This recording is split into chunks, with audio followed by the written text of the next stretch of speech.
அமல்களில் மிக உயர்ந்த அமலை ஒரு அடியான் தேர்ந்தெடுக்க வேண்டுமென்றால் அவன் தேர்ந்தெடுக்க வேண்டிய மிக முக்கியமான அமல் தொழுகை. அல்லாஹுடைய தூதர் முஹம்மது ரசூலுல்லாஹ் ஸல்லல்லாஹு அலைஹி வஸல்லம் அவர்கள் சொன்னார்கள், முஆத் இப்னு ஜபல் ரலியல்லாஹு அன்ஹு அவர்கள் கூறினார்கள், அல்லாஹுடைய தூதர் கூறுவதாக, ரஸுல் அம்ரில் இஸ்லாம் வ அமூதுஹு அஸ்ஸலாத். இஸ்லாமிய மார்க்கத்துடைய கடமையில் தலையான கடமை, இஸ்லாமிய மார்க்கத்துடைய தூண்களில் மிக முக்கியமான ஒரு தூண் அஸ்ஸலாத். அல்லாஹு அக்பர். இஸ்லாமிய மார்க்கத்துடைய தலையான கடமை, இஸ்லாமிய மார்க்கத்துடைய இபாதத்தில் மிக உயர்ந்த இபாதா. இஸ்லாமிய மார்க்கத்தில் ஒரு அடியான் அல்லாஹ்விடத்தில் நெருங்குவதற்கு தேர்ந்தெடுக்க வேண்டிய காரியங்களில் மிக முக்கியமான காரியம் அஸ்ஸலாத்.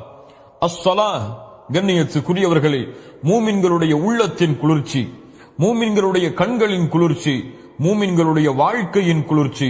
அல்லாஹ்வுடைய தூதர் முஹம்மது ரசூலுல்லாஹ் ஸல்லல்லாஹு அலைஹி வஸல்லம் அவர்கள் சொன்னார்கள், வஜுஇலத் குர்ரத்து ஐனி ஃபிஸ் ஸலாத். என்னுடைய கண்களின் குளிர்ச்சி ஆக்கப்பட்டிருக்கிறது தொழுகையில். அல்லாஹு அக்பர். தொழுகை கண்ணியத்துக்குரியவர்களே, இந்த உலகத்துடைய வாழ்க்கையுடைய எல்லா பிரச்சனைகளுக்கும் விடிவை அல்லாஹ் இந்த தொழுகையில் வைத்திருக்கிறார். உங்களுடைய வாழ்வில் பிரச்சனையா, இதோ உங்களுக்கு முன்னால் தொழுகை இருக்கிறது. உங்களுடைய குடும்பத்தில் பிரச்சனையா, இதோ உங்களுக்கு முன்னால் தொழுகை இருக்கிறது. உங்களுடைய பொருளாதாரத்தில் பிரச்சனையா, இதோ உங்களுக்கு முன்னால் தொழுகை இருக்கிறது.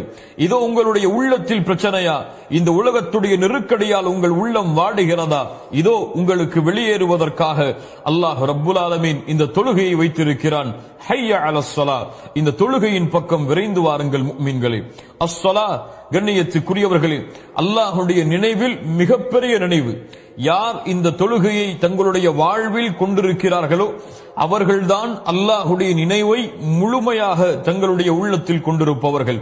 கண்ணியத்துக்குரியவர்களே, அல்லாஹ் ரப்புல் ஆலமீன் நபி மூசா அலைஹிஸ்ஸலாம் அவர்களுக்கு கட்டளையிடுகிறான், இன்னனி அனல்லாஹ் லா இலாஹ இல்லா அன ஃபஅபுதுனி வ அகிமிஸ் ஸலாத லிذிக்ரி. அல்லாஹு அக்பர்.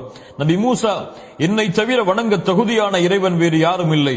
ஃபஅபுதுனி, அதனால் நீங்கள் என்னையே வணங்குங்கள் மூசா. அது மட்டுமல்ல, என்னை வணங்குகிறீர்கள், என்னை வணங்குவதற்கு உங்களுக்கு மிக முக்கியமான தேவை வ அகிமிஸ் ஸலாத லிذிக்ரி, என்னுடைய நினைவை உங்களுடைய உள்ளத்தில் ஏற்படுத்துவதற்காக, என்னுடைய நினைவிற்காக நீங்கள் தொழுகையை நிலைநாட்டுங்கள் மூசா என்று அல்லாஹ் கூறுகிறான். ஆம், அல்லாஹுடைய நினைவு தொழுகையில் தான் இருக்கிறது. அல்லாஹுடைய பேச்சுடைய நினைவு தொழுகையில் தான் இருக்கிறது. அல்லாஹ் ரப்புல் ஆலமீன் யார் இந்த நினைவை விட்டு தூரமாக ஆகிறார்களோ அவர்களை பற்றி என்ன சொல்கிறான் தெரியுமா? வமன் நஅரத அன் ذிக்ரி ஃபஇன்ன லஹு மஈஷத்தன் தன்கா. அல்லாஹு அக்பர். யார் அல்லாஹுடைய நினைவை விட்டு தூரமாகிறார்களோ, அல்லாஹுடைய நினைவை புறக்கணிக்கிறார்களோ, தொழுகையை புறக்கணித்து செல்கிறார்களோ, ஃபஇன்ன லஹு மஈஷத்தன் தன்கா. தொழுகையை விடுபவர்களை கேளுங்கள், தொழுகையை அலட்சியப்படுத்துபவர்களை கேளுங்கள், தொழுகையுடைய ஜமாஅத்தை தவறவிடுபவர்களை கேளுங்கள். ஃபஇன்ன லஹு மஈஷத்தன் தன்கா. அவர்களுக்கு நெருக்கடியான வாழ்வை அல்லாஹ் ஏற்படுத்துவான். உலகத்தில் வெற்றியை தேடுகிறீர்கள், உலகத்தில் நிம்மதியை தேடுகிறீர்கள், உலகத்துடைய வாழ்க்கையில் மிக உயர்ந்த பதவிகளை அடைய வேண்டும் என்பதற்காக உங்களுடைய வாழ்வை அளிக்கிறீர்கள். ஆனால் தொழுகையை உங்களுடைய வாழ்வில் நீங்கள் எடுத்துக் கொள்ளவில்லை என்றால் நீங்கள் செல்லக்கூடிய எல்லா வழிகளும், நீங்கள் தேடக்கூடிய எல்லா வெற்றிகளும் உங்களுக்கு நெருக்கடியாக மாறிவிடும். ஃபஇன்ன லஹு மஈஷத்தன் தன்கா.